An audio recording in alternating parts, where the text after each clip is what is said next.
Hello, my name is Ilya Benish, and I'm the Arctic Construction Manager for the Cold Climate Housing Research Center here in Fairbanks, Alaska, in Climate Zone 8.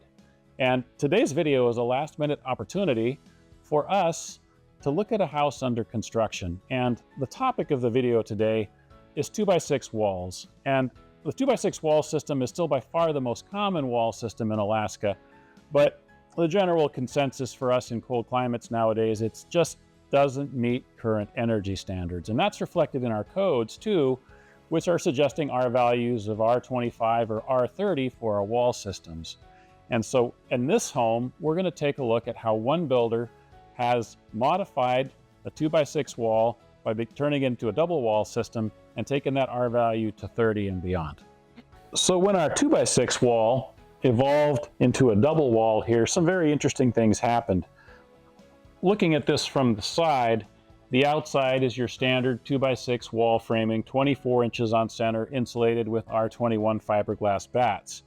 The builder then followed up with 2 inches of foam board, so now our wall is at about R31 by the numbers, and then the vapor retarder was installed on the warm side of the foam board.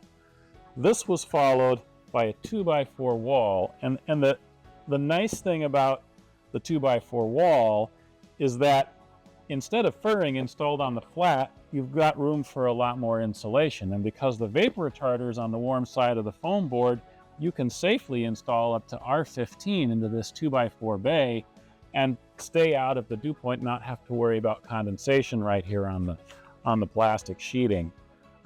Overall, by the numbers, this wall is about an R40. When we take a look down here at the electrical rough-in, there's another advantage in that the 2x4 wall is very conventional, so the electricians can use conventional boxes, and the typical benefit of being able to install wiring in boxes and never have to harm the vapor retarder.